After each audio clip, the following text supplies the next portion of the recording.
पहिलू तो सुनर फलवा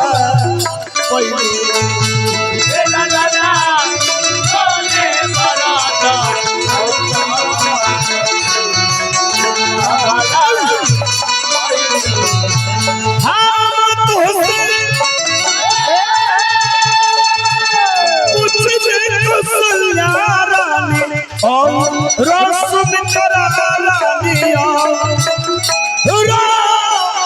अरे कोई रानी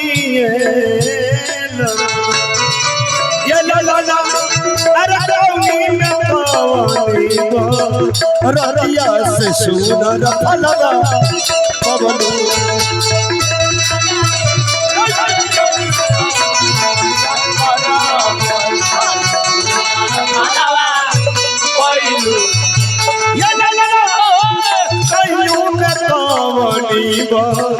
रतिया से सुनर फलवा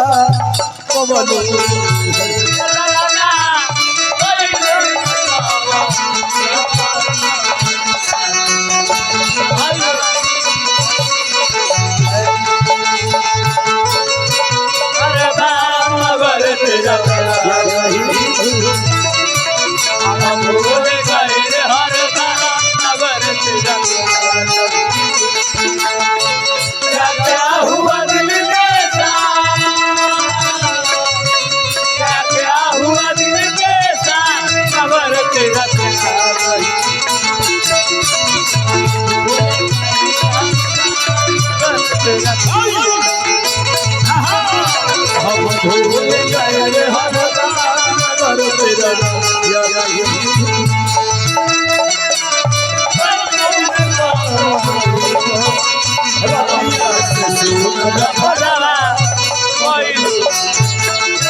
कौशल्या के सुमित्रा तीनों रानी बताओ तारी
के जमवनी तो सुंदर फलवा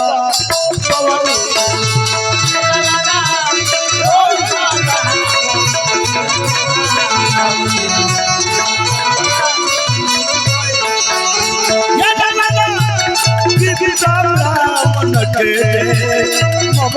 तो सुंदर फलवा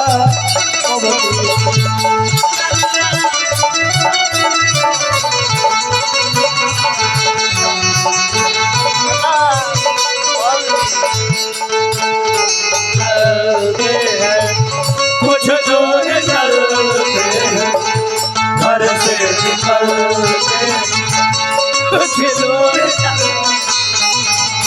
रास्ते उसका घर सुबह देखा तू पार बना दियो किसे आई नजर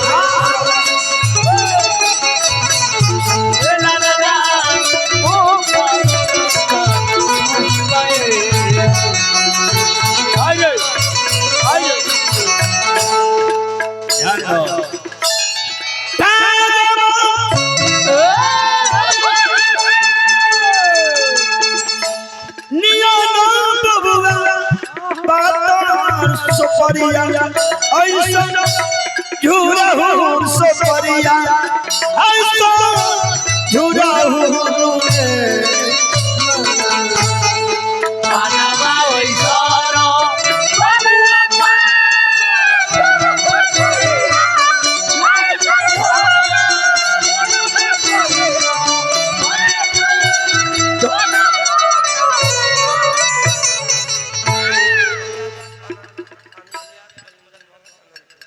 अनिल व्यास अनंत भगत बलिंदर भगत अनंत कुमार 20 रुपया में कोई आदमी के नाम बोलवा लो भाई व्यास के नहीं अनिल कौन है अनिल व्यास कितने हैं व्यास घरे सुतलत तत्पूर्वे के कहां है घरे घरे तब कहलिया ना देखो ओए ओए व्यास है हम एगो व्यास है उम्र में मेहरारू के जोड़े हम बाप रे बाप तो जाके कदबा कर रहलखिन कथि करल कदबा धान रोपेला तानामा ऐसा बबुआ तारा सपरिया ऐसा झूराहुर सपरिया ऐसा झूराहुर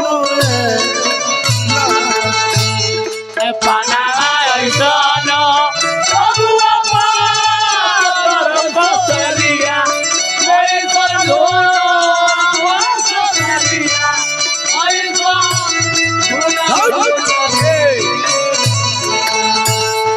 ए ललना चलना अरे फुलवा ऐसन सुत मार लुलुलु कहला लो कल्ला हो कल्ला हो पियावा न हो ना पियावा ना ना बर्गर ले जानू को नहीं तुरा ए ललना बनवा ऐसन सुत मार ए ललना अरे बनवा ऐसन सुत मार नजरिया नहीं लागे चलना फुलवा नियन फुलवा पीछे राखो ये ला ला ला बनवा ऐसन बबुआ तार चलना फुलवा नियन सुकुमार फुलवा पीछे राखो हम तुझसे पूछीले कौशल्या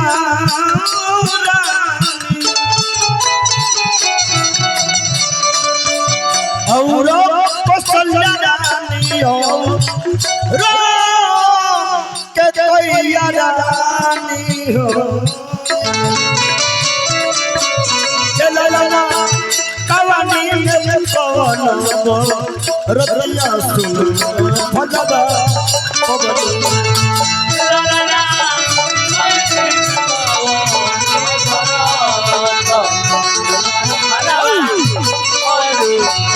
ये ललना कवानी बरत ऐसा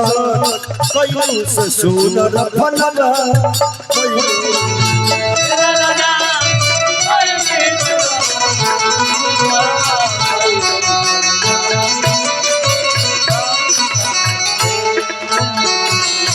अब तनका बढ़ैया हो